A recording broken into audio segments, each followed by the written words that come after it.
Samoa's natural waters are special. Something goes in there, comes out different. Natural Samoa water, the taste of nature in a bottle. Post-traumatic stress disorder is an anxiety disorder that can result from a traumatic event. Living with PTSD is challenging, but learning more about the condition might help you to ask questions and find the help you need. To learn more, visit our website at www.asalliance.co or call 684-699-0272. Skipper tuna is the healthier choice for you. It's nutritious tuna flakes, packed in easy open cans. Get hooked on the great taste of Skipper tuna today.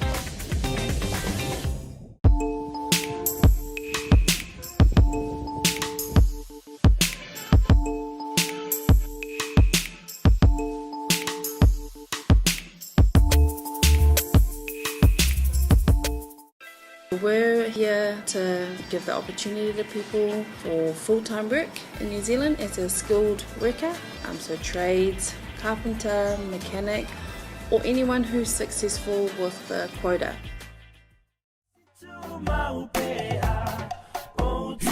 Skipper tuna is the healthier choice for you.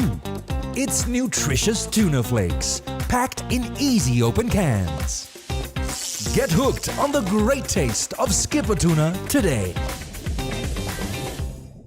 Natural Samoa water, your only water.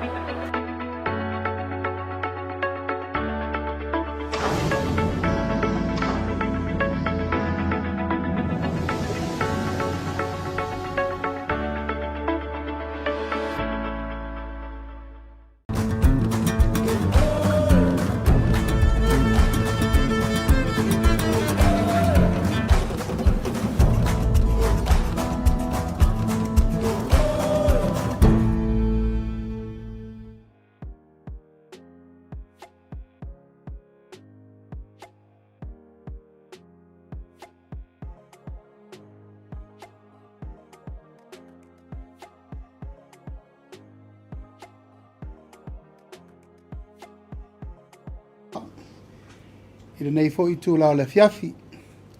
Whaftai le tua ua toe mawhuli nei lau lau tā ua. E mawai fo le tātou whisila whainga ma le whiwaa iai. Ia alo tū maulu tele tunungo lo maua soifua lau le leima soifua manuia le tāpo I mai su tātou tunu. Whatalo whatuai le ngang whaalolo I upa ia whaalitala le lei. O mamalu whaale atunu utainane o mamalu whaale malo. Ia ili tele tununga. Ia sa manuia whaiva matiute malavasina o le nei fo iaso. Ia o le tātou porkalame le nei masani o le Feiloaiga taitai o le maloma le Tusitala. Pe lava o vai asu taitasi o leu whaatulanga inai os Faraile uma le tāo le whale fiafi. Ia o la amaueli nei whaataltala noanga tā ua. E mamuli atuai nisi o mta upu wa mae a foi o na ngalua ina nei vai aso. Ele ngā whono le kāpeneta e mei se foi meo lo tupu I tonu o le tātou atunu. I ona vai ngā esese mamtanga alwenga taitasi. A tuwhiwhi lava e whawhelo I atu tulanga lo ia lau mai mo mai Samoa. O whe lava mo mai iaile nei whasisilanga ma nei Faasalalau. A talo whātu le ngā wha. Loalo po Samoa nei po atunu ma mau. Sāmwhai ngai le vea ualpa ia o sio tātou atunu. Iona tulanga masani mona paia e maluai Samoa iona tulanga whalupe. Ia, whatalo whatu fo le mai mo mai a le tātou atunu I atunu mo mao. Po whe voli tafo le larolangi. Mo mai ele nei Faasalalau ma nei whataltana noanga. Whatalo whatu le ngang whalualo. Ia, afia mai ale paia maulunga o le tātou au Tusitala, wha maruru atu. Ia, ua whaisi tuai la ititi o tātou pulkalame o na le telefo tuatua no o le Faraile ui o lea. O lea ua tātou utiafu atasi le nei aso. E mo atu pei nai mata upu manatu e tau pena longo sa I eisio tātou atanu e ala I whai ungo nei vai aso. Fontanga ta peneta e mai se fo inisi o tūlanga o lo tūla I mai si tātou atanu. Ta upu mo mua ia o le so le sa tuina lo ia mai ai e le malo saina se tasi fo I so soani. O lea ua maea le fauseina o whalea o ngā tele tolu. Apia primary I Malifa ia Malepea, a mai se Centuries, Pea Primary School mo St. Therese. O le neifso soni whātu pein tōrus furu miliona. Mai o lea o lo tu ina lo ia mai a tātou ma loi whai masui le Afioga sui Palemia i le Afioga le Ministau tupe. Ia ma le Afioga le Ministau a onga o le sa whatino i le so. Mai le whai titia le nganga whawhtai paanga so soni masani il tātou atunu. I le malo saina le nei so soni tā ua. Mai le lai titi le nei poloketi whamana tuinai le whengai ngā bāwā la lata le malo saina tātou lima su tausanga. Pe lava o tasi nei o atunu o lo le lifa le lato so soni ia Samoa i on tūlanga i ati nae. So se vaenga, whale mai, a onga, ia matulanga umolo ia isi tā penanga o ati nae tonu le tātou atunu. Pātou angam whai ngā whaiva, ia skorsipi, fo mai, ma me umawa pena. Ui o lea, ia o se tasi le nao wha moe tele le so. Ia ono le whātaunu ino le fōa i alo ia. Al malo seina le tātou whainga malo. O le whona le kāpeneta i le solulu o le sa whātulanga inai i le wha ngā solonga loa o ngai ngoinga al komiti whāpitoa. A le tātou ISC, o le komiti leo lo lātou whiriwhilia i a komiti whātonu o le tātou malo. Ma nei komiti ia ua tau e mai le komiti sa iei mōmua. Whiriwhiri ai sui whapitoa ina ia sangatonu. Whiriwhiringa o le pa ia malu o le tātou atunu. O lo apalai mai e tātou board members. SOE umale malo o leo whatulanga board members whiriwhiri ai te whono. Ia ma whalapoptonga tuma oti umale tātou malo. O lo whaangalue ina i tūlanga tau pisnisi. Ma lo fa ngā solo lato ngā luenga li teimi nei. Ia mai el tel tonunga e te tau o na wawe whaatino uma wanoa o loo a wanoa. Ia i whai nei whasuia inga sa tūlai mai whiwhiringa board members sa toe whaui umai tua nisi o tō whinga sa whaatino. O na sa iei le tel tonunga i le tūlanga o le whaatinonga mai le malo tausi.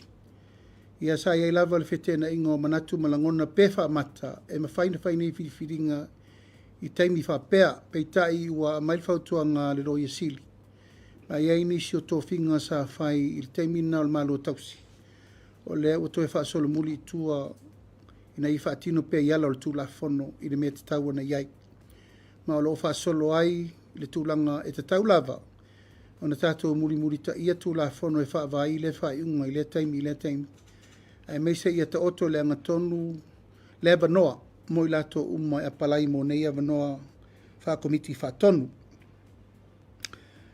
Lona tolu, o lea ua i Samoa nei nisi o leo whapitoa mai New Zealand.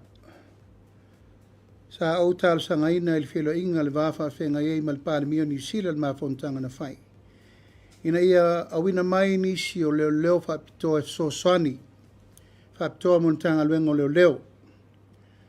Ma lea wa mataina nei le lato review, a toa mo le mtanga luenga, e vaai po whea tonu o lo iai le tūlanga e mo mi ai le fsosani tonu o le mtanga luenga. Ina ia maua le nganga o lea tātou te mana tunatu, ia maua le fsosani mo le mtanga luenga umo leo iona vaenga ese. A review. E te tauai o na amana o mia le fsosani, mo le mtanga luenga ina ia fo ia i le telefo nisi o whaafita audi o lo tātou mai tawina. Ma o lei nei le vai aso le nei mo le vai aso fau ia ona mai ai leo le latou tāpenanga e tāpena i se au widi atoa e tu ina mai le malo o mea ia te taun tāpena i tātou mo le whalei atili. Ma e utelangona lava le nganga whaafitai o no le tūlanga lea ua leva na tauna whai se tātou review whapea. O le malo New Zealand, o la tau na whaavaya al mtanga luenga o leo. La tau fo ina tusia tu la fono mai le mtanga. Ma it is about time e te tau o na tue tāpena i se review atoa mo le mtanga luenga. Ma e te tau wai na whaatino tulonga mai mawel so swani. Mo le tātou mtanga luenga o leo mfalipipui ma e salo ele toe mau e tu ina mai loa se tala e anga iai le whaatulangana le malo. ina ia maua le fesoasoani le ngata i leo a o le falpuipui fo'i. Ma le tasi le mataupu sa o ia i le fa'atalitanoga o le security ma le sakiua o tatou uma i le matagaluega ma le fa'asologa mo le lumana'i.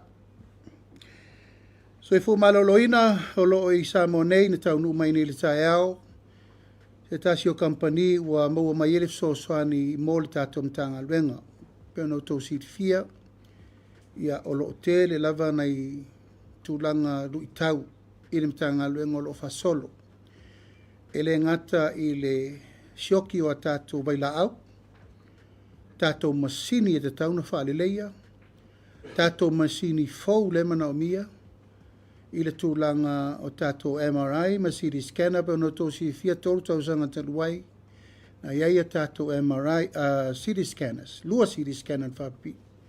Pei tai wo o mailitala ua le toiola uma masini nei. Le fa ua tua tātou masini e lua, o le oksene. Ma le tele o nisi o tōtonga o le whale mai, ia o whapena o na iail tūlanga ua manaomia, le ngā luenga tue whale leia. O le kampani la le utaunu mai le sosa mātou terano mai nei ma le soifu maloloina ma tau mwhaise awala. Sa ili eise fofo ina ia ma ai le tūlanga o le tātou te iail te mire nei le manaomia o tōtonga. Iai masini whapito mo mata mtalinga ma mea uma. Iai masini whapito manaomia mo le fatu. Iai masini whapito manaomia mo maitanga o tina. Iai masini whapitoa e te tau na whapie o luva tasi ma le tātou CD scanner. MRI. A whai ngase se si le teimire nei. O le lawa tau mate po le asa o le ma. Ai a mautūre li poti o le MRI ma le CD scanner. Na maua la ia o le tūlanga sa o whamtalanga. I le ngase.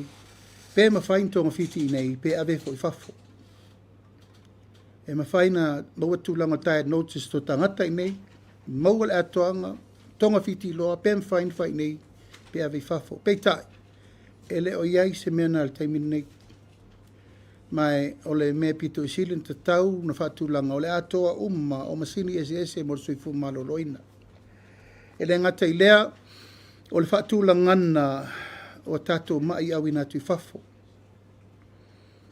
O lo ua maitawina ua whaasolo i intia. Le mamao le o tatou o iai. New Zealand, fiti le whaatata mai. Mai o lo whatulanga nisi o kampani o lo tau mwhai e o maitaton. Ina ia tele avanoa, po fea ia whale mai e tau ngofie mo tatou malo. O le teimi nei leu tatou sāwa vali le 10 miliona i le tausanga. Leu tatou iei. Peitai, ua tele le tupe alu mo le tom stinga ave fafo. Nisi teimi o tatou whalpea, o la ngā luenga fo ma i le whai. Tātou tele i loi tu atu foi. Po le altu langa o la iel tātou whalma, na he tō te sirfia. Te le fo le lu tau o lo iel tātou whalma il te mine iei au wala ma tūlanga o le whale ma mea uma e te tau fo i ona te lele ngā luenga e whaatino ma tau mwhai wa ai. Ai o le ngā luenga la vea i lewa a mai le te mine nei. Ia tau mawhai e a mai masini fo. A mai matanga te whaangai ngoina masini. A mai matanga te wa ai e tono listau sanga atoa. Ma train operators. Awa leno maua le tala CD scanner lena mai. Nana mai al CD scanner tu lua vai aso to e o tangata. Ai whapenana struggle au whainga luenga o le whaupunga le nana mai. E tātou te le to e mana o mia le mena. E mana o mia le mai al kampani o le masini, la masini a mai matangata, toleni tangata, whaanga ioi o whaatasi mamai ma me whapena. Ia ai maua i fo il tai au nei, e le tai o na lava. Tangata whainga luenga technical ma insinia al whale mai. O lo ia li te mine nei. E la tau te vaia o ma le whale mai atoa, ma whale mai tua. O mo ne le tala sa taun to se furu lau whainga luenga insinia ma tangata technical e vaia. O le taimine nei na al to whala to lima lato. O lona winga. O le mafua anga fo ile o le mafua ai, o na le mawhai, o na maintenance. Ia mawai nei mea tauntal tātou tunu.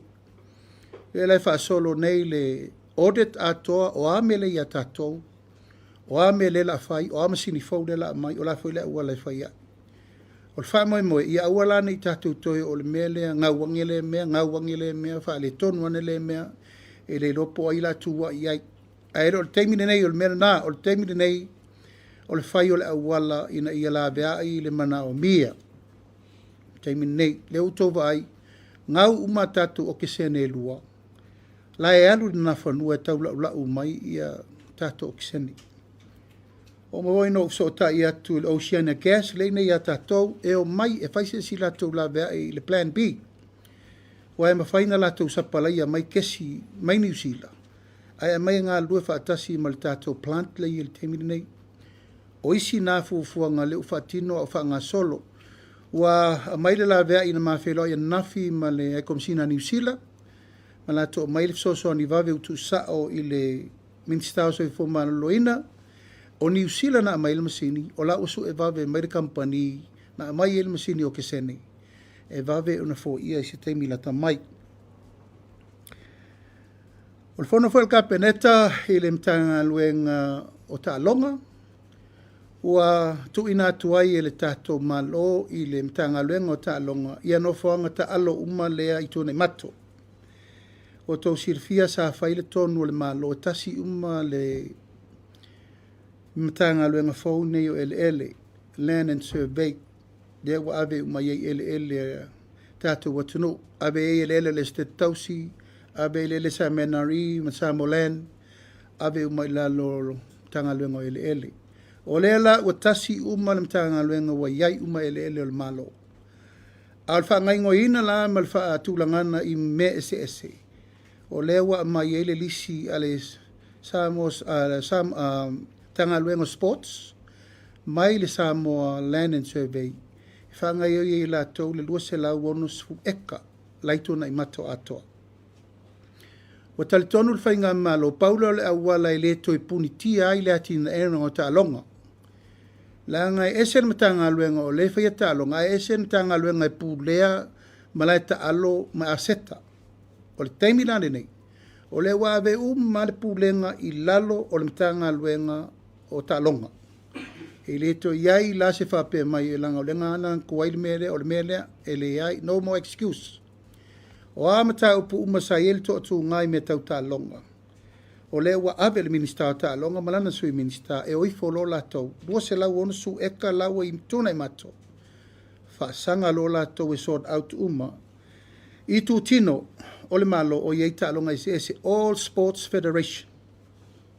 E iai ma le sesnok e ano i folo leo la tau e tau pule uma tulanga tau Taalonga i le teritonunga ma le wha moe e whai le tonu vave mo Taalonga a wale alua lui luma ngure lumanai.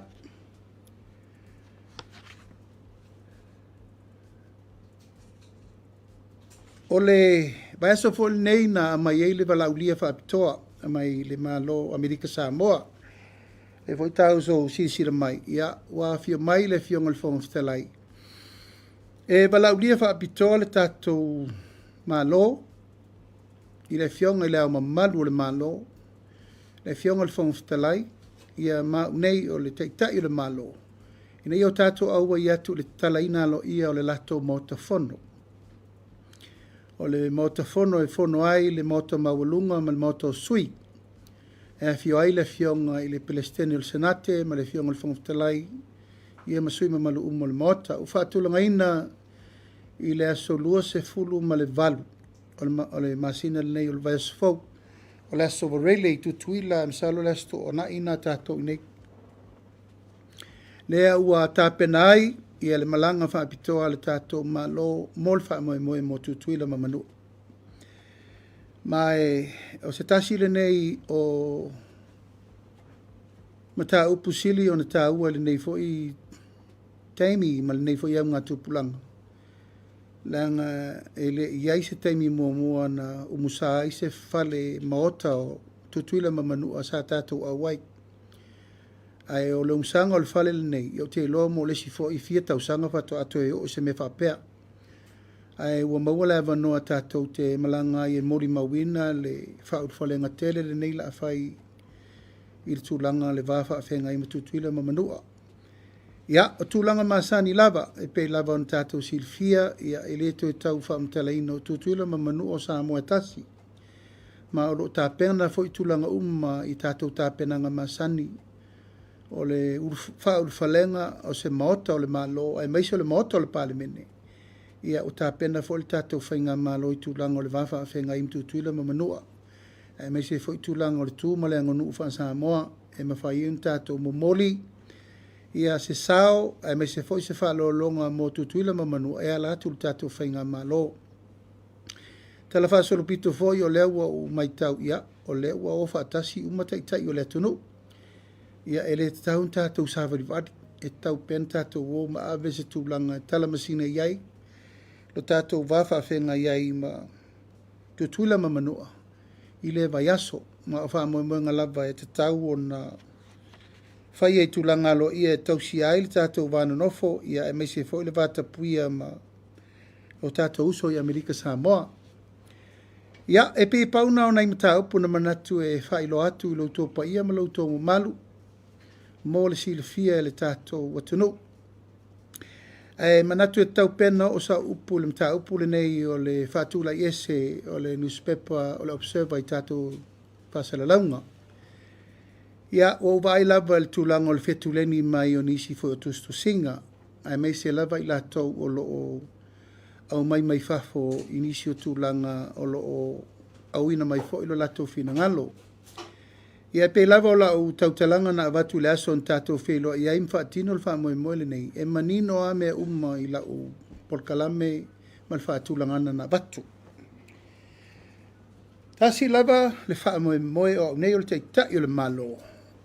Ia sao, sanga tonu, ma malu le malo e ala i tustusinga. A autou sila le tātou sau whainga le aso le nei. O le moni le nao le upu, e amana ia le malo, le tūlanga o lautou au nanga, Tusitala. Paua o lea, i autou sila i le tūlanga, e pā leni ai, ma mau ai le tātou wanganga o le ngā lue whātasi. Ta tala le avanoi te iuma tātou te whasoa ai o tātou tala noa ai on tūlanga uma. Ai le mawhaina alu le tātou ngā luenga i luma, pe a whai e se ma le sao tūlanga o whaatino i tustusinga. Le whau te malmalama e iai au lape ma mea uma wa umana whata atia nisi o whainga malo lumana i atu. Tu atu, mai le i tupu wha, le whato a tupu ura mta upure nei. Aina whanau mai ai mea le lei nā fo i PSSA ingo lumana. PSSA inga i te mua sola. Na whanau mai ai mea le lei. Na whanau mai ai alea. Whanau mai ai le media council. O le ala le mea na whai le maa lor nate. Nā watu sao le media council i o tau wa au. Whaatu pēr le tau whaalapo pitongo, whaalapo pitongo lau Tusitala, Jaws. E le ai se me tasi e puni ti ai le mainga o whaamatalanga ma me uma. Peita, ia e peile tau vaenga e si matu. E ei fo le teimi ta te maita watu o lo maupopo, e fo le teimi vai atu fe ese esa ila ngona ma manatu. O le tiu te ai ala malo, o le wha manatu, ma ta tala pele avanoa. Whai el tatu o whiutana inga mo le alwa luma. Ia le la ua mamori nei le mea lava le sa atu ngaluai. Wa watu nei le tala i nei pito tasi. Ia la walanga uma mai international media. Mo mai pōngi sa le mafuanga na laino o whai el vai unga. Lala le tūlanga le tau mai ni le teimi nei. Wa le a mai a uma le mafuanga na lai o na whai le whai. Peitai. O le wa apo nei le pito al newspaper to tasi. E whata ta vale le tunu. O ai le o te tūla e pui pui. E le o la auli. It's not me. O le atunu u le o te taua veina. E le mawhai o na o solo muli. I le pui pui ina o le atunu. No tau whaava whonga i la upu le aso o la tau tonga o le no whoa le o te no whai. O no whoa Samoa. Pui pui le o leo whaatasi ma vai whaatasi i le atunu. A ie la sesi o la Tusitala sala ese. E ta tau o na whai atu tala na malo. Ai se a oi nai mani noi le mato le vai. Tato wo malamalama i mole romana. Ya, wo vai fo ile tualalo lewa mai ele. El tato choa si nei. Io e. ba ai lava ma le titilo ua fāgai mai lau tou saunoaga e te e lai ma sto upu e faila observer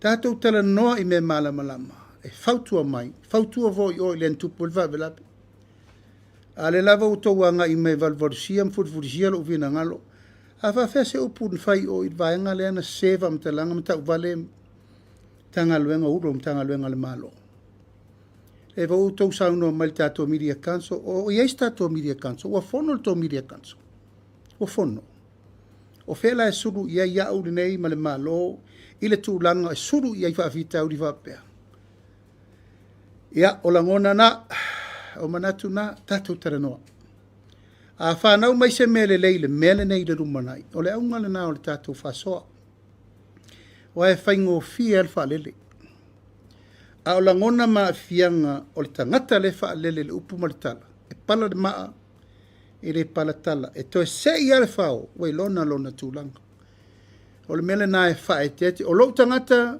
o lo ufatu atoa o le ngangana a voi tau te vai lua suta usanga nei le palemene o te tatu le ngangana le atunu ai sea a le aise ngangana e le aise atunu a le aise ngangana ua le aise Samoa la me le tatu vai nei lungo te pailangi ua masafo le wha ai sea upula nei le o te pui atuai ta amilo sanga le nei le o te vai e le wha peo te whatu te whaalo mea Lauli whaalo ia Samoa o le fatu le na I'm just here to represent o ia wo masani na wo to si fia o masani e fetai ya in favitauli upu matala u matwa ngukiri na wo to si sila tele lo professor si vai ngolo tino le yo ye se ta upu le la lafo yo mai lava le temi nei a lo tu la e tau ave le malo o te loto telepea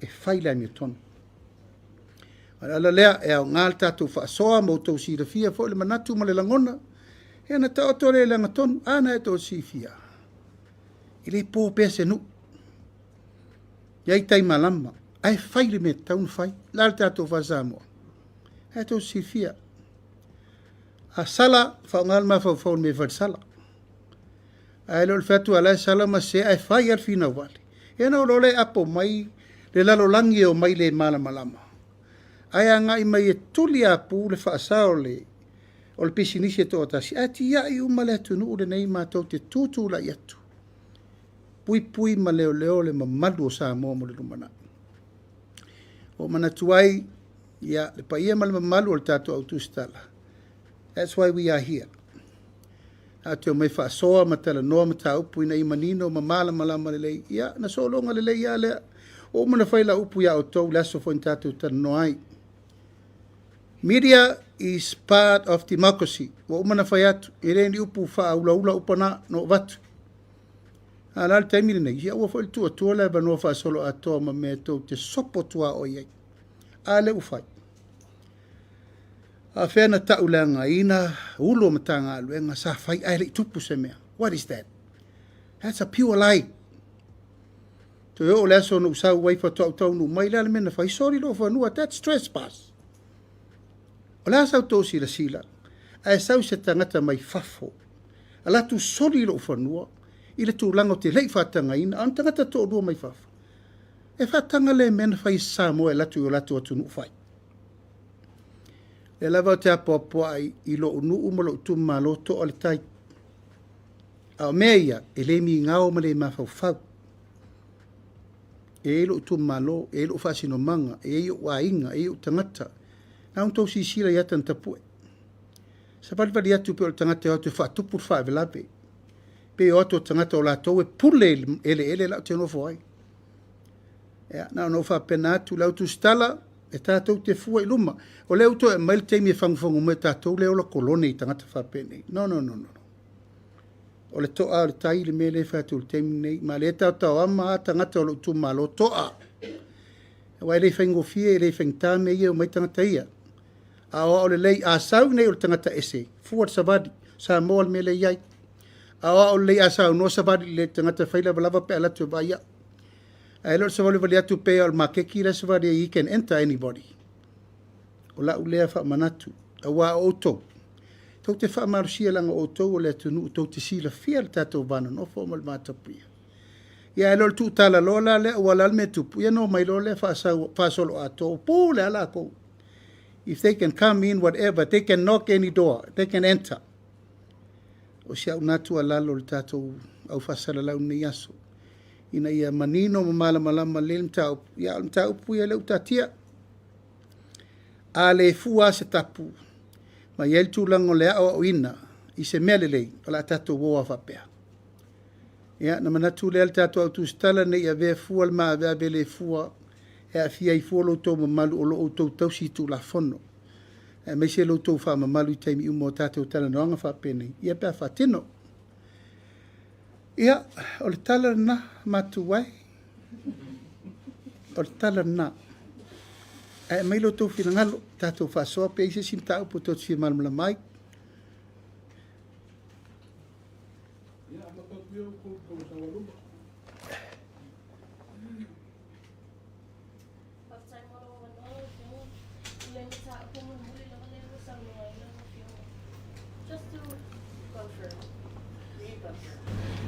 So le fai se fai uno alo fio la alo ia le tatianga le I upo fai o fio o fio o le sa o alo fio alo I le tulanga te tauna fai some option.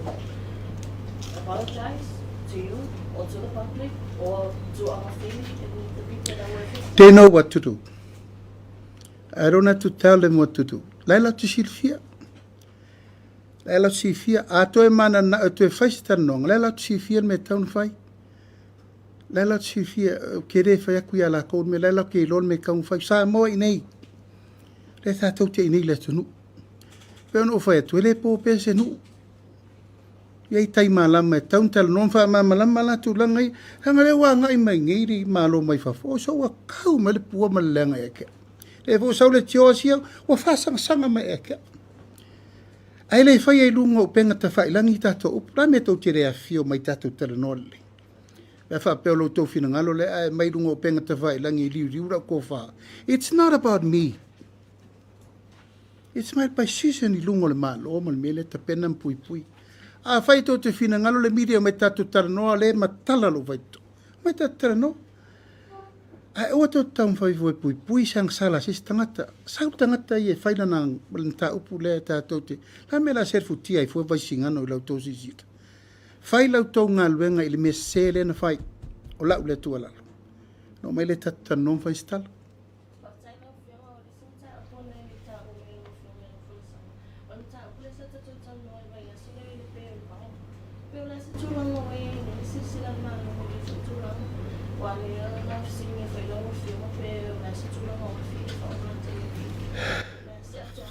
Fa malu lua tu lava ere I o lau.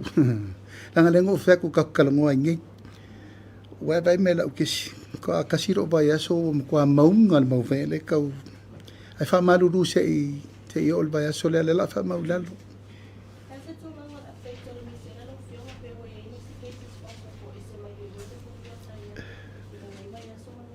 O le a ufa mawina fo I maranase mai whainu mela te ua ses whainu mela tau tua.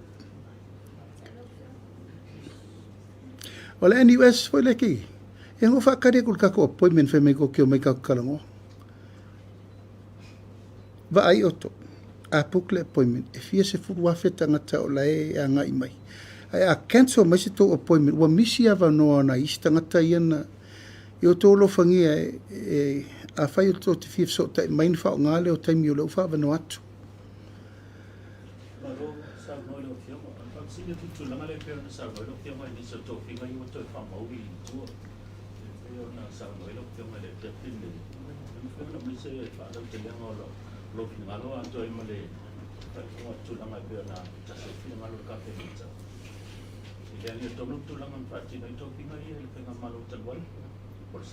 Sa mātou whesilingia, ai mātou tere o mai tono le whainga malo. Sa mātou whesilingia appointments I le taimi leana appointai. Angol mātou malmalama convention o le caretaker government. Ele mawhai o na whai I tō whinga te tele whapea. Ele mwhai. Ai sa tupe alu langa ele I manino le mātou le vai le loia siri le taimi na. A le lau toe fo'i mali teimi lewa mai le fautuanga lo ia siri. E toe wha fo'i tua. Le la wha tino i nei e tofinga na. Mai lau se si ai tu. O le tau si sia peo tu la fono. O le e wha ana wha solo ai le tu langa. O le tau o vengo tiuti o le malo tau si. Ia ma le tau nuu mai te tonu o le whainga malo. La lau toe wha fo'i i le matanga aluenga. E wha tino ai la tau tu langa wha tu la fono e tau ana iei. Tulanga le pe na sa no ile company le wa mai ka foi so so ni mai tulanga pa pizza le pizza ya mai tanga do so po ma do ina o le po ma le tulanga le panga ti ai le tu no fa ja lu le tulai mai la do fina ma le base ona fo ia le mai le company le o te taunu mai wa mai ana fai fa tal te nonga le minsta o so fo ma lo ina wa lua tolu fa ba yaso taru na fai fa tal te nonga le o le sa ilio se fo vavi o se fo vavi le na tuli le taimi nei e fo i aili sioki o vai la au fa atino le fixing o masini ma mais masini fo le sili na mana o mia le taimi nei fai tato masini o kisene company la le usau ma le package e ma fai na lato o mai masini fo a mai trainers a mai engineer e sort out to mai le taimi nei e ona tātou toi fo ile le tātou normal process e whasoro pē mea le mea tūlanga i ai. A le rescue mission le alu teimi nei. E mai a lato tangata whainga luenga ma mai masini fau ia wa mai mo tsoifu maloloi. Nau whionga le tūlanga i whanua ia watu watu mo tālunga. Pea i whamanino mai. Ona tonga la fofo, ave uma iai ia ofisa o tālunga i tā. O a uma mela wa uta i tūna i matu. O la wa uta. Tato Apia Park. O la wa Apia Park. O isi o malata alo le Prince Edward Park. O mena la wa lalo. O mena sa ta o whanua ale malo. O le wa ve uma lava i lalo e le stala. Not le stala. Lisi i lalo le mtanga aluenga o ta longa. Ina ia whaasanga sao lava le mtanga luenga o tālonga wha o ngā le lei whanua nei i lalo o le lato wawainga. Ala lava i le stala uma whanua i lalo o le mea faulen tātou naunau iai. I le stala o whanua o le malo. A o le whao ngā ina ma le whaingo ingo ina. O le ua i lalo le mtanga luenga o tālonga. O le sa Fosi. O leo tatia ia le Jaws man taliatu. Ale mtara por Samoa observa. O lea na maranga fo ilau singanga singasi. Salango na ina la fo ia le saunanga le fionga le sumpania. Ile ngana. Ia pena e ta ua. Fu matuale anga fai ale ngana. Fa nga i ngo tato Faasalalau, maturanga fa pena ile tau fa yanga le e alu ngo social media. Ora fasili la. A le tu wa esele le komisina o leo tanuai. Sa whaila na saunoanga i a mātou. O lea tau fuafua. E whai se Feiloaiga male eiti. Ina ia mawhai o na au mai o pisa Faasalalau ia e whafu. E tali i mea ia o na o leo matua tele le atinu e a whalina i whamtalanga me tau whaeanga. O la ofisili na. Ina nei mea ane wā leo au vai. O lea la ufai i Samoa Observant Band. O ia se fuafuanga la ufionga ma le whainga mālo stūlanga whapea. A wai le umoele le tau whaaleanga le se whafu. O le wanga i wafio mai to le afuanga ma inu ue tali o la monia. O le wama wai nei. E fito i tono asa whamitalanga le Blue Wave ma tau teia. E le o le titi tau whaaleanga. Mai la wai le tuangai, Main Star, Faipule, o tangata lau te leo ai a mātou le mita. Lau fionga, e nei se fuafuanga al tatou mālo a lena mention lai longo ai le iapisi. O wha awa ia tūlanga, mole na wholei o tatou atunu e peo ni tō manatu, sui le ngangana, pai se file e mu, tāo file e vesi, lau fionga. Ia, o le whatinonga o tiutia leo leo, nai tō sifia. O lai lima o leo leo. Ele nofo au wha atonu mtanga luenga leo leo. O e loka mai kangaka iei whafo, le whai mbere ngā maringi. No. A whai wa sila fia wai a fia ini whamtalanga mani upo la tau iei whafo. o lo I lau fionga le ia te tau e te aru e awe lau tangi lo viso leo leo. On whatino leo tūlanga le te sauno mai ei. Tūlanga le tūlafono ia o lo ia siri le tangata e tauntato siri e po le aia ingol tūlafono. E mwhaila na mai tangata ia in kaseti I in hane whairi me le tō te whina ngaloi. A o lo loto ato na e tō si fia a whaia o Pol Kalame. O te apo po I lava. Po tangata e langola ngole chapipi, po tangata e langola ngole fast. Na e tō te whaafong o wha fia no tārsanga. Wha ma mal sau. Ai sea. Pe o te ai apa o te lea iai tangata na e tu wa ia te au meu. E le lau o tō mai Faasalalau nei ia o ia nau tō whaafong ai. O Laaulialemalietoa la fi kua walis Faasalalau. A o lau tua lalo. A whai wa ea a fia ni whaamtalanga la e ta tala le tūlafono. Ave a fo I le po te a fia fo le tele o mea. E ala walau te tūla ia o ia fō manua. E masa undi le mele anga I mai. A le mele tātou te nano wai. O po whele mea tā tia I langa tonu. O le tūlafono. O le ale tu restriction a Samoa. Ma le lalolangi. Ma le Facebook le tātou te manatuai. A le tā tia le vano. O lan mau tātou vesi temini Facebook I sau.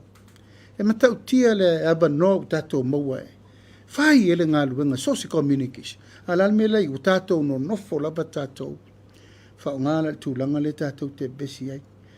A ele mwhaino o vai atu. Whai se whina ngalo le malo e mai fuaka ngakai. That's where the restriction ia la to ia lewa sa no nei to le foi malana vai o fia ni me le sa folo le ono men vai ai to te mani maudu o penga te vai laki le lava e tatia lava ia la to e o lo fo upu matala ia le lava e fatali ia le la uma nei tali pe morianga po la me o ia fai lava sa fu fuanga vam sinonga e molia pe fa monia ia orena e ono lo tulanga o leo wa fie tono tanga luenga leo ia leo te tutu wi I tali sa e masisifo fa tatiele langa ton e luana I ofsile o fiuma nga ia tule tulanga le leo ile tule mai o tu fina malo fu o ye se fu fuanga ia ave ese le criminal libel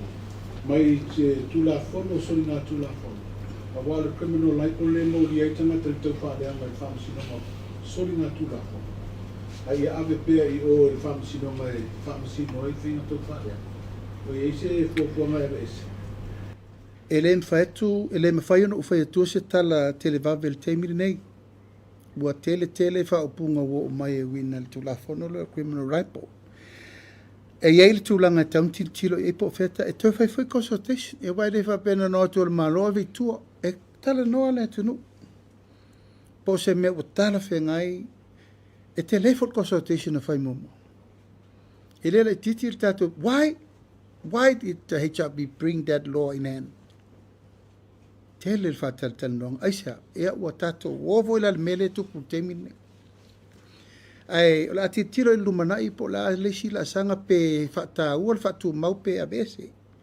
o tal nonga lana e afia foi mau to al termine le mfenyo foi tu se tala bave le tisita tum ta opule fa solo al termine o si le pena le tulanga le leo ye o mai benusila lo va ya sole na lo e fai review mo tanga no leo no fioma minister tanga le a tomli tu ai no review leo mai ye leo nusila awa le ta o to foi tu langa ta upule fam sinonga le sa I no le ami tonu le o ai de le ai e le tau le ai atu o afia I na wenga le review o le mai tu o fa mo la vai na o tal sanga il Palemia New Zealand o so tanga Samoa ma New Zealand lunga le mau lunga o le government level approach e fe so soani mo tanga wenga leo o le la o mai nei faile review na la toi lo le leia la io fa fita o le fenga mtato o ina la ti sai na la to le e mai ngafa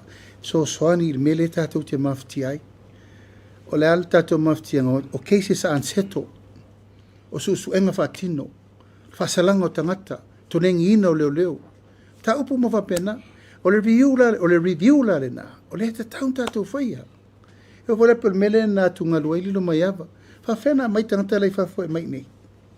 That's all part of the review. Pēnā ala no utalo sanga ia New Zealand, ono o New Zealand, sāwa ai atatou, I le taimi lea, whawai ele malo. New Zealand government design our police law. They know exactly le mele sa I mo mua, ma le mele utato I le taimi nei. Suinga mai le ono suta usanga taluai, nā, o tu maupe sa mo le mele sa tato I mo mua, na I le malu o le tunu, marsaunga le mua le tunu. E leo tato vai ni suinga ia. Nā suinga, wale maua tato case, wa anseto case, wale ropo ia kua ia. Le rai kau ke la bebe o malkemi, so what is there? La le vai vainga la ia tauna wha malosi. La le vai vainga tauna mai ia ile susu enga tauna whai maua. La le al tūlanga tauna malo losi ile leo awane vatul case, dismiss. La le tūlanga awane toi whalangolango tele le attorney general, ai haru wala tolo ia malosi e fi nau cases mo leo. O le review de na, o lo utali tonunga, o le utato, ele to e alo se upunato si fia, o le fo utela bela bea isim tau, o no le artifisili ngia po fer sao.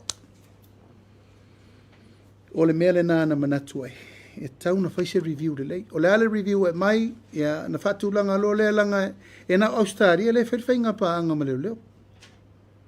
Sa a moma New Zealand, wa tau to e mai le pae le ato le na e, so e faifa de lei, el so tanga New Zealand za mo, le tu langa, or administration ma le management o le tanga alwe. O rona winga, o finangalo, o maile le amisia, si tūlanga, e le o ato atoa lo utali tolu winga o tūlanga le ta o toa le wha tūlanga o tanga. O fia ne tato keise lo mo. O la tato me whail fola ufa saina leo musa e sai. O a wha fitauri le whail sau lungo le telo wha fitauri. Lono winga taunto e wha malosia le mtanga aluenga. E le to e alo se wha mtalanga nei to si fia. E ta tau na whail sosoani mo le mtanga alu. O le sosoani la, o le tato apa e tato paanga ia, mai le sosoani wha mautu e le ofisa. O le talitonunga, na e si le fia, o le ofisa o le malu o le atunu. O le siri la, o to e malu le atunu. Siri na mo tato umo. E tatou te vava aipea I te leo ngā luenga e te tau o na toi whare leia. Ina ia li tatu nungo le pui ngo Samoa.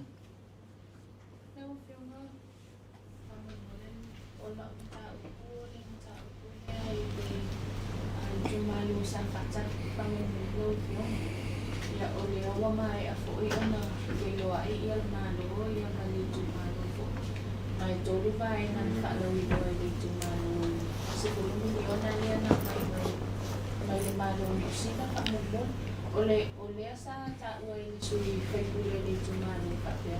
Ole asa o mai minister tupe. Ma ole ana fa ido atu minister tupe. Ole o ia le committee e na to ole ato pia le committee e na to tisi dai le mai ngale o se fulu miliona.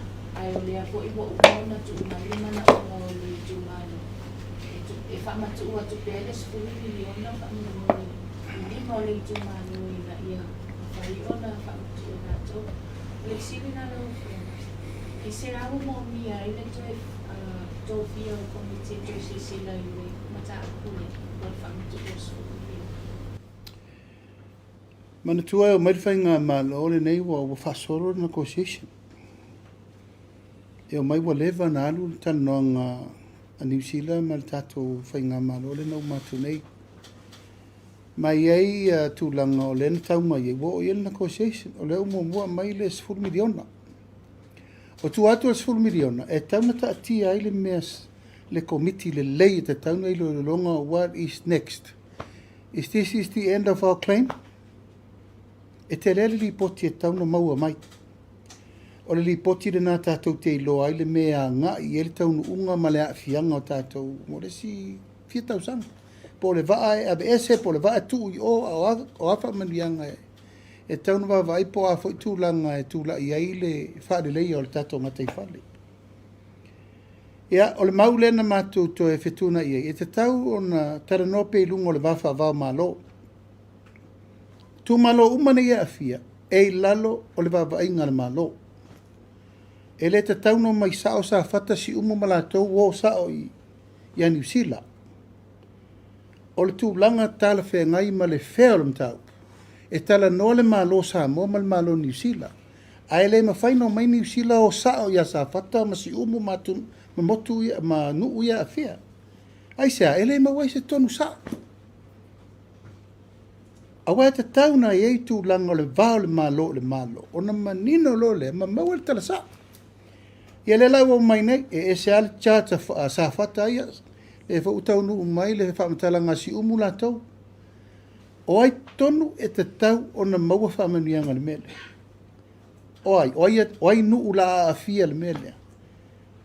O le vaai le na tauna whaile lei le suenga mautu. Ina ia mai le ripoti o fetu waile malo Samoa, fetu waile malo New Zealand, o na whailola i o le tonu mautu. Whaile tonu whea mo tātou, whea mo New Zealand. O le mele na, e le whaina whai i tu malo e whaile malo Samoa. Nena mai a whaile te komiti lena i le teimini nei uta, o la mele utupu. O le mawhaile komiti na tari mana ongo le tu malo. O a mia te fono matara no le lei. O lana upu, o le mawhai e tofu ar tangata malona fina ngalo. Ai le mwhaina sofa pena se mta upu. E tauna sau whai le lei, lei komisina New Zealand, mal malo New Zealand, mal tatu malo, whai le tonu mautu. Au nā tonu mautu, e tauna maua umali poti ese fu e whai unga tauna whai. Leo Fionga, o le tūlanga le committee, o le steering committee o tātou proketi o miliona. Lewa e sāngo e tūlanga ia tūna inga. Ia mawhiwhiri po i e tauna vea ma te fono mai le rātou tātsa. Le proketi neo proketi na amate le pai inga leo tūna. Le sālang nei le ingo le sitasi o whaamisilonga tau pālota. I mōri anga o whainga whaalantua ma sori ngā tūlaka. I tēnu le pālota. Le a me tā ua le tūmano. A o le nā nginga mai nei le whai ua. E iai tupe o le proketi nei. Na wha wā. E whai ei whato whao ngā. I whamoe moe. Whato sina i tangata pālota.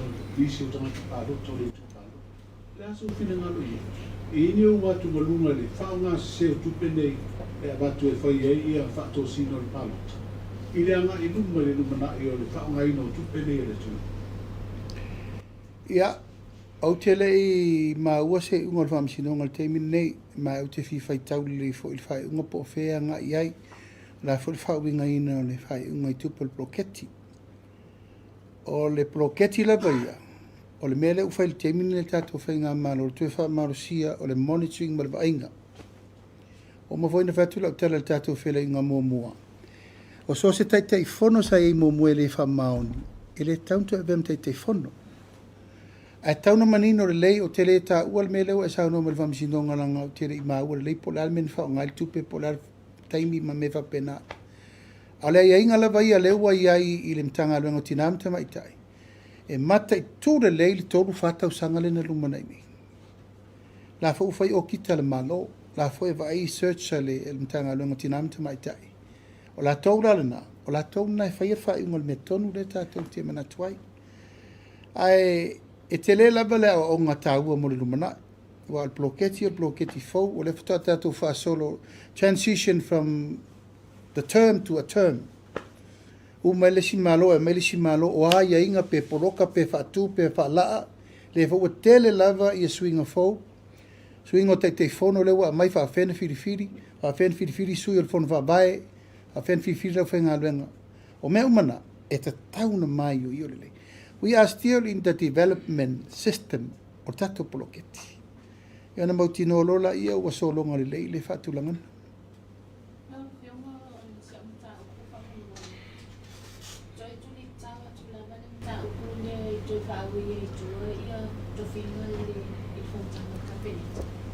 Le te mana tua o le whai e pālota lea sa a mai fōi ia se te pāwhantala na mai ni tau vai na whai. I le tofinga le o le office sili le vai o se tasira o tofinga le o te whaui i o te Ia o tofinga nā ma board members, le sau tusi mai e le AG, ai mātou tere i o mai tonu le mālo. E le o le te ia i la tau o tofia. a o le te i le awala o le whaatino ai. O le mātou te tununga i lalo le Convention of Caretaker Government e le mawhai o na whai se tō whinga i teimi o malo tausi. That is our argument, not the person that supply and appoint. No. O le mātou wa ai, po whetau nu i ai le appointment lea a ele o iai se tū la whono e kaba ai. That was our point. E le itali atu mamanino se tala le loia siri i le teimino o tusi mai ai a o lo loma le balota. O le lau mato mai nei tonu, e whapea me le loia siri. E to e whau i umai tua ia board members ia e tusa malimele utupu. E lau whai. O to whinga o taitai o ulum tanga luenga, o le whaatari le second opinion a loia siri. O le whaatino fo le tūranga le iei. A sau lava le whina ngalo o second opinion o lea, e mautu o nis tūranga o le nā. E a sau fo le tūranga le whau i tua, ia, o le mena le sa matou tarsanga mai ai loia siri. Ia tau si sia pea ala o tu la fono, ina ia tusa ma le tātou. Me le tātou tu loina. Le la masira o fionga ia lau malo ma le nisi po i o tātou malo i le wala o dia i Amerika Samoa. E matau atu i le uto o malangi. Io le tāpena o mai tu na o pasani i tātou tūmalena. Po ua iai se whai ua tāpena te fia se vai ngā tupe le a whaangangi. Mole te pena ina o ni tūlanga whape tātou wano whai, mi sela mai tātou whaalolonga masani. Ia, e leo iai ni whaalolonga si ita i tele atu mai whaalolonga e masani tātou whaia. O le tātou oso, ia o le tātou whaalolonga mō suatai. Na pauale me le sa anga i luma le sta le luma ono le whaalolonga, o le whale le tapena. O le umsanga, o le whale le whai. O a la tu manga i umsanga. O tātou, o le ainga o tutuila mamanu, o le sa tā pena, le tātou tā lolo e api. O le whamai moe na. O la ale sini au tu, ma le tau a lunga, o le fio le fionga le malu le malo. O le a. E le mpensa vari tu lau lau, e le mpensa vari le fionga le malu le malo, malona fata yo. Ai o le maota o tutuila mamanu o le te tala, o lau fata lau ula nan fai a tutuila mamanu. Ioe, o tā pena me uma i le tūlanga o le wawa whenga i, e le o palpala malo. Wa e le mwhain whaatau ntupe whaatau o le tātou wanganu. O la le tātou me whai, tātou e ave ma mo mori le tātou whaalor. O le mota le, o le selau tau sanga tuituila mamanu. O le talitonunga mambal tā penanga, e leo iei se whainu me la tele si ta. E whaatali la e ta pena e leo ia la tome o le voi ta pena e angawhili le malanga le. Ale na to tolu ma to official le o le ma lo fo fit la vita pena le fo vetara ila na pepa ya le ta pena nga sa e fa pe e o le official ta to fa i le leo ta pena uma le ta to ta lolo ma me uma abai ya ma sa uni le alo to mai tai le fionga la ma malu malo le fionga al tele manano o ya le na le ta to le ta pena a vel ta to fa o me ma malu ma me ta walunga na Faalia to ya tutuila mamanu o tātou lea. Langa lau wala au whaalolo mai. He len whaila nā tātou atu nā tātou lima e whola loa i ol mele tātou ia ele ai. Mai la wau longo tala Samoa umalai tutuila mamanu. O la tauna, e oi whai awa tātou mele. Ele nā le mano momori o tā, o sa oile Samoa i tutuila o lea ua ua. O tā pena le tātou whai ngā malo. O lo whai a pewhiuta na inga teimine nei. O lo iai lava le tūlanga i le tūlanga au whaini, ia vele tātou nauna watu ma mea ni te iwa, i nis tūlanga wapea, o tātou watu e so sofa le lato tūla whono, le ai. Tātou Samoa, tātou te iloa le me pet sili o na ta tauna whai. O le mea lau o loa sili ni tauna whai, o le mea leu whamta lātua. Tātou sauni le lei tātou ta pena, le tātou ta lolo, ma ta pena tātou whaalolonga i le mea masani, tā i le sua al kovana, tā i le sua al plestene, ma mea mwhapena, mea masani. O mea sa whaifo le teimi o tātou wole a toa o Samoa. Ai pau al mele ua si i le teimi ne, o tātou tā lolo. Ina ia tātou avel me pito i sili, na aulo whaatari pēm whaasolo whaatari tenonga le nei teimi. Ma ilo i ele tele tonunga e le toi tupu fo i le mei se sisi fia tau sanga. I don't think so. Ai tau talaso le mele mo le teimi ni ol. whamoe na e fia ave le whaaloalo tala whengai. E mo le talaina o le maota whono o le whono aoa te tuila mamanu. Sini muli ala il baina le o fio mai. Lia o mulina e koa se painumela ia ai fatupe malota pena ngoma. Fatupe al tanga luenga ia la ia se le ni whaanganga mo me whapea. Ile ni me o se varu se la wafe po se tupe whape. Na me masani ia o le tele au mea na e tato manu palangi, tato tangatalo makoko ia. O tūlanga lava ele o se mea ono whapore ni tele ai. Ele mai ava. Tasi ala kasi. O se le whiara o whionga ele mātou tūla whono Faraile Media Council lena e tā wani o lai baina ele mālo. O le tūlanga vai lea. Baina ele mālo. O le ala tiuti al mālo e taunu whai. Ia how soon le ko ke funding ai ka ko Media Council. Ele ai ma se kou kalsanga ngā me whando o kou. E kakalma sa. Ma koa makau kia ko whiko koa ere whainko whaiko Media Council. A whai o tūlanga ni nā. O le ala mea tū wai. If you need help, that's why the law was designed. Anga ufa popo mai male painti. E ale ua kors fulkau sanga o whaile me leima se me kasi o whakua. Ia, vaai. Tato tala no mama. A whaito te whina ngalo mana o miele so soani le malo i le whaingo a launi e o tauto te lefi whainga luenga fuapa a kou foko. Whaifa lei mai lor kusi le kapeneta. E so soani tulanga masani. E peo isi pōta le malo le whai. Ai so kiro po sa lau kala painting. So kiro po sa lau sa ngonga le painte malo al tu la fono la vai. Na design mo o to. Na fai mo o to. Ya na mai lau se furka usam lua versu 5. I remember that law. Nga makwa I va o I fo lo ko lema nga o fai ku la fongo. Ele wo mo fai ku la fongo ale fo ko fo rise me o fai. Ale vo lau ko so sofa mai e kaunga pain le malo oringa la ko la fula le malo ko fando ko me ko ke fongo e so la pule ko mkau ai faingo fi ere se me fainta o mai le le wala ko ke mai ka ko fafsanga ile le ka ko klauli o le mele o mna mie so so ni mele la me tu wai ia tasi la fsi Kalo fai. Wo mai le tusi ai vai foi oto. Ele tasi sala po potonga wa fiel mele. La fa malu wa de fai. Mali li na le valo masina tato paketi le tu. Ele umal fa ya soleli ko la ku ngia remulen le ka mo le ku in makana mama. O fa tu ono sa a fai wa mawala tupe ono sa o isi fa la po potonga le skupe.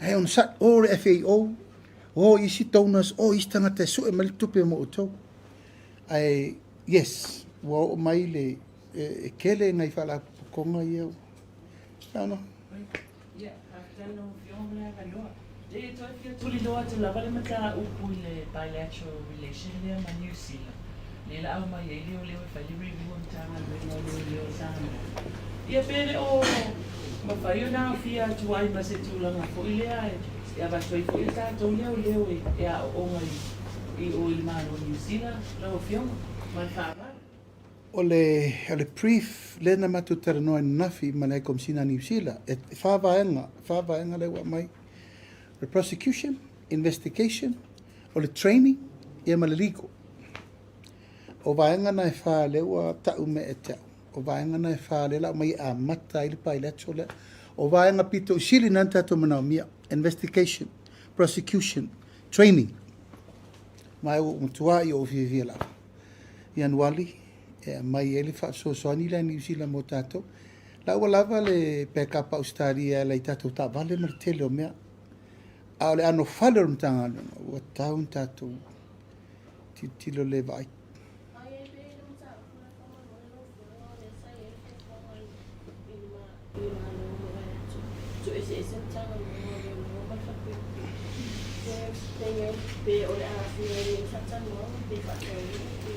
ia wa makwai uma kufakasi fakaape ko kufakasi fo O le mata I tū po le asa o lava le me taun whai. Mo le tātou atunu ula I titi. No tō lorso la anga le naro. E le I tutu nei leo leo le whalpui mta upulea. So, mo le taimire nei. E mana o mia pēr I lau wa ai I le iwa vai aso le na tūla I mail tātou vai ngā mano. O te loe mana o mia le whalpui le fsosoani. Alo fisa leo leo. We can't leave them alone. Na pār so la anga nā wala au mai Apia e watu. So, mo le taimire nei, tātou woa I tu whatasi se I mā losi le leid whalpui. Tātou wanga I lorei po tala me rehabilitation, corrections, whea ngai anga I le whamasinonga, e a matele I lore tūlanga le whale ati. E mo le taimire nei, ia, e tāte ono sai po whea lava I le malu soson ia. Ia, ona leo wala ini si fsiri sau whapeto te fsiri mai tūlanga le whawhita au I tele, le whalau whasaina. Uio lea, o te mana o e tele ni tō fsiri tūlanga le nā. Ai o tō. It's a serious problem in Samoa. Io tō mata I tūne nā. Lea o tātou pepese nei mo tātou bebesi I lunga o tō wai ata tau, I mal tūlinga o tō ma mena. Ai tia I le ano fale o mea te tau nisu e. Ai mai se lal tūlanga lea o le whamoe lea o le mele pisai nei tala se abe. O le nabili mai nei le stangata I te au whtau ma nei al sa unua ngatu le epa. O le ua totongi le kapeneta o lo pili na aveia o le whalma. E se lea upu. E le ai se sene tasi le malo na aveia o ma ile no waduai. Mai lei foi so fa moe e toi fai se reimbursement le malo. Auto si sila o toi fa mtalanga ni e. E o tu wai wo mana pasi a kapenet. Wa totongi o mal kapenet le ko kira kala kalua se la wa ferengo waduai. I lea le ino fai atu. E se le maftia tūlanga lea. Danga o tala nei le aru tengi nei. Tala le whaavaea, tala le sao. E se lo viva longo o tu wola e lu I tala lea. Po le alme mafu ai pea o na ngangana I tui ngā tūlanga lea. O le tua I fuaina. E a matele ai lola fe ese wa ole ko fe kaka e pepelo sori. Wa makwalu le fa kwa. Ia le ka fa sa ngila observe. Ia, ale ko kalsanga me fa manga. O we tu mu le loto fa manga lo. E ka ko wal e pa fa pe. E ka ko kikiro lava pe e se tu langa I lo ai o mai tu langa tala fe ngai. Tala nom ta upu mo le lo. Luma uyo lea ia. Ori le ngang whaaftai tato au Tusitala. Ka leo ngosone. Ngang whaaftai o no lo to wafia mai mtala mai au ni aso. Ia whaaftai po I mo whaafsiri ma mea umo tuina mai. Ia tato avele yuta. Whamai le tua po whanga umo mo le vaso fau. E me se fo I tau pulenga o le tato. Pao wino le tato talanoanga. Ia tato whilo I fo I le vaso fau tulanga umalava. Asolo le tatou ngā luenga mo luma nei tula mo le whaftai tele. Samoa malau mai mo mai, le nei aso whaftai, le tāpua I mai o lewa I malmanuia whaafufuanga, e me se whai whātal tanonga. Sa whenga iai ma le tatou wale si Faasalalau. Manuia fufuanga uma, tōl whai ingol nei vai aso, ia manuia whai fufuanga mo le vai aso fau, whaasoi fuia mai manuia. Post-traumatic stress disorder is an anxiety disorder that can result from a traumatic event. Living with PTSD is challenging, but learning more about the condition might help you to ask questions and find the help you need. To learn more, visit our website at www.asalliance.co or call 684-699-0272. Natural Samba water, your only water.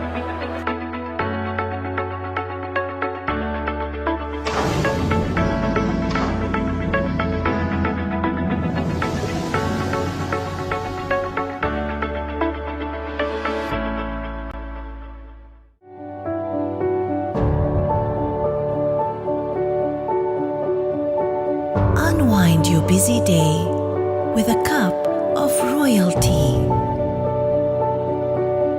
Royal tea, complete satisfaction with every sip.